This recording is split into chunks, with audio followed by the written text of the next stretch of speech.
You ever seen anything like this? Take 2 steps back and take a look at the rudder. Oh, wow. So that's neutral. Yep. Yeah, so you can see this fairly significant twist. Definitely. So I'm at Hässlö Flygförening, the largest flying club in the Nordic region. I think I pronounced it right. Flying general aviation in Europe has always seemed like a bit of a daunting task. Seeing airspace like this was intimidating, but I was lucky to work with some really awesome people in the community in Sweden. And over the next few months, I'll be publishing episodes to share the experience, but I'd also like to engage with you guys directly to try to answer questions that you might have about flying in this region. So please share them in the comments and I'll build them into the upcoming episodes. Yeah. That's good? I'm good? You're good? Yeah, any questions so far? I think that's it. I think once it's in front of me, we can talk about systems more specifically. Sure.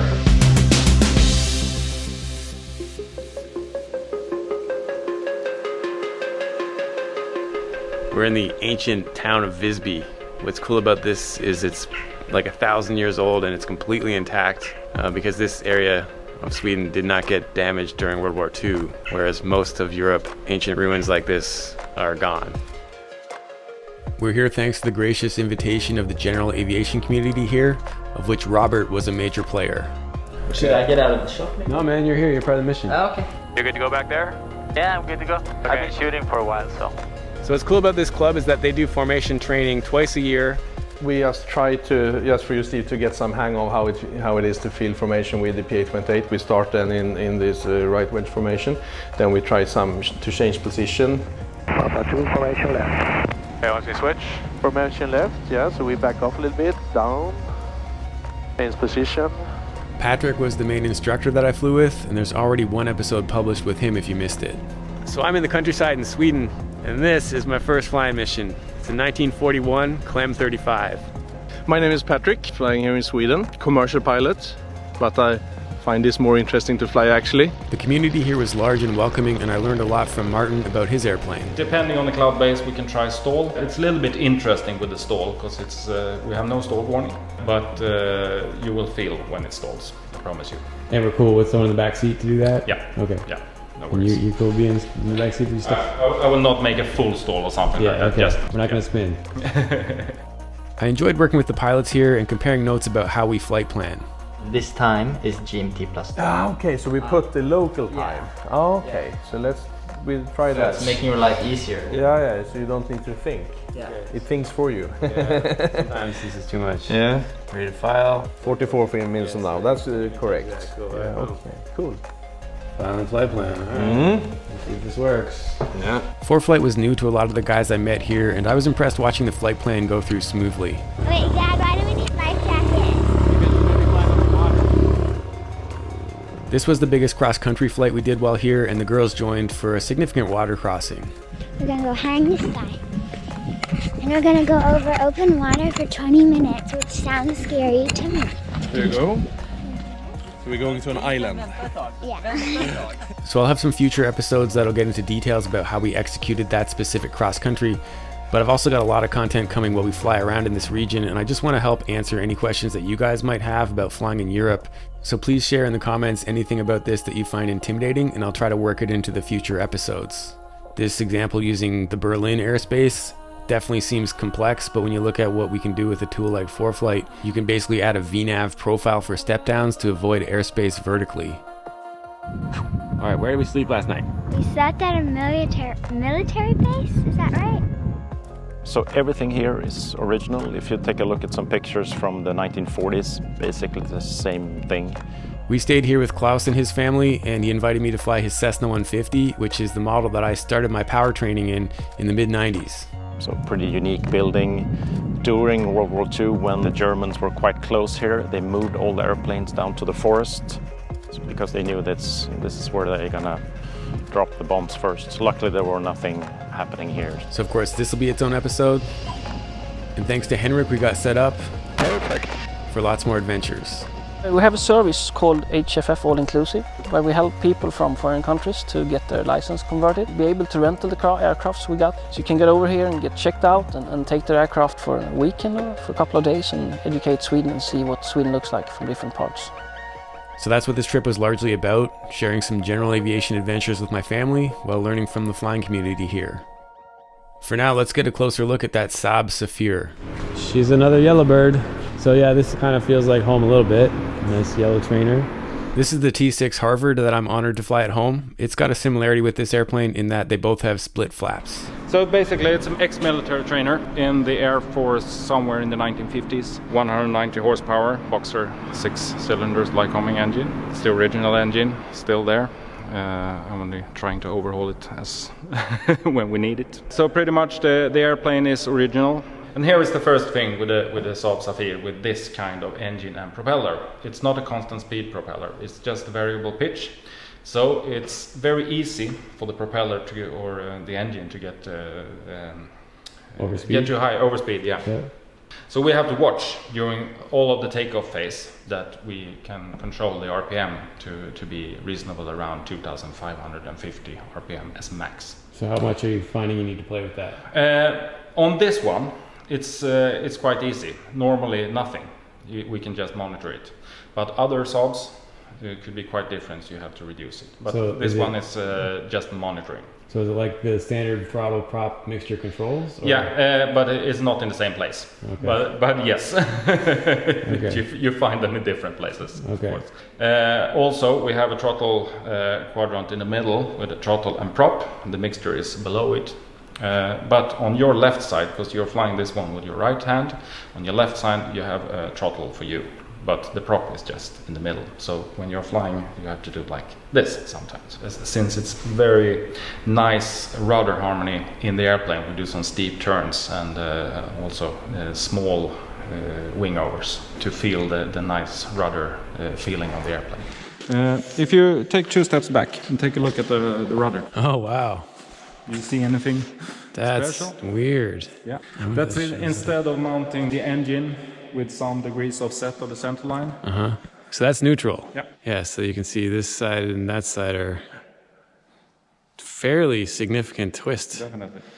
Very cool. Yeah, so the first time you looked at it, you thought something was wrong? Yeah. You have been flying tail draggers before. This is a nose wheel airplane, but it acts a little bit as a tail dragger. No nose wheel steering, it's free, so we are just using the rudder and the brakes to steer on the ground. Climbing out 150, that's the golden speed of this aircraft. Approach speed, climb speed, best glide speed, 150 kilometers an hour. So just remember that and we will be home safe. Then of course the cruising speed is a little bit higher. Okay. Also we are not flying on inches of mercury, we are flying on millimeters of mercury. So around 60 millimeters of mercury during the cruise setting. It's not very sensitive or unstable in any way. It's very stable, it's quite easy to fly. It's amazing that an airplane built those days in the 50s is much better than most of the modern aircraft built today. Retractable landing gear, it's not electric, it's not hydraulic, it's manual, it's mechanic.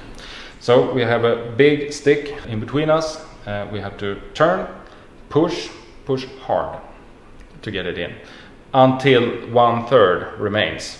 Then we have to stop push because it will otherwise you will slam it into the airplane. Okay. So push hard from the beginning. I will do the first one and then you can try when we are flying. Okay. And then a little bit easier and then lock. Why do you think there is a knife? A knife to break through the canopy if you're upside down? No. Oh, kill the enemy? If you're upside down, you can actually pull these ones. Oh, okay. So release it.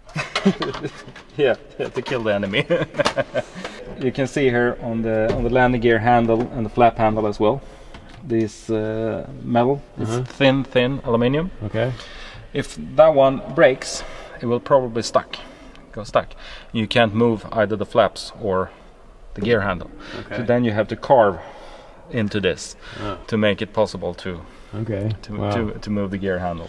So we're gonna have Robert back here today. Yeah. And it's just no problem. That's it. You can have a mechanic or you can have another student if you're flying abroad somewhere and then you want to switch students on a base outside.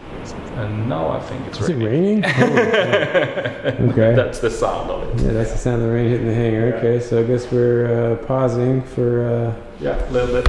Let's talk some more. Yeah. This 10-day forecast feature was not available in ForeFlight when I was in Sweden, so it made planning a little bit challenging, but it's available now. I'm sad. Don't get to fly this thing today or ever. So it was disappointing to have this adventure cut short due to weather, but I put this Instagram poll up while editing because I thought the ground portion of this briefing was pretty interesting, and sure enough, a lot of people agreed. And this insight that came via DM I thought was a great one to really normalize the idea of saying no and scrubbing a flight even when you really want to go. Because I wasn't going to get another shot to fly this thing, and I knew it. Oh, wow. Okay. Yeah, this... You have access to everything. Yeah, that's amazing. Sure be a bad day if that opened in flight. Probably. But I guess you will lose it quite fast. Yeah, that is cool. I mean, you have no excuse for not inspecting this engine. No. And also, when landing, make sure that you have your nose up. Put it up as much as you think, then continue a little bit more.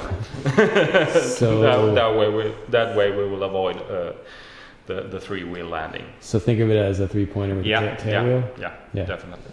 So basically consider it a tail wheel airplane. Yeah. Okay. And also, I don't know if you noticed the small wheelbase. It's really, really small, so don't stop flying even though you have landed. The propeller, this one isn't original. It's a metal propeller. The old one is bakelit. Do you say that in English? No, I don't know that word. You can look it up. Yeah. So not wood.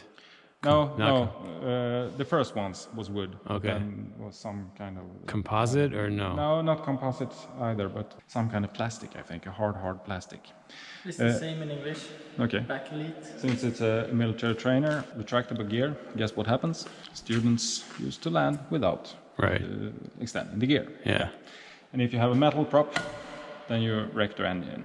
But if you have a plastic prop or backlit prop, then you just have to exchange the prop and then you can go out flying again. Right, okay. As you can see, it's a split flap. So you can't, well, you can sort of see or no? Would you see the wing short from up there? You know it's down by seeing this gap? Yeah. You can see that it's extended, but nothing more. The tank is in the fuselage of the airplane, 175 liters. If you are going to take the wing away, we are not going to do that now, but or for instance you want to tie it down or something, you're actually using this one. Okay. So the pitot tube is this is a different looking pitot tube with multiple holes. What's that about? Really don't know actually. Okay. It's just like that construction. Okay. Of course it's just one line in there. I don't have the explanation on that. Yeah, okay, multiple holes. Yeah. Also multiple holes, different design than what I'm used to seeing.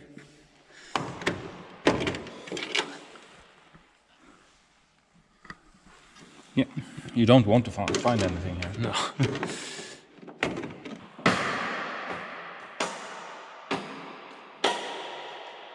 I can also tell you about, we have cold flaps here.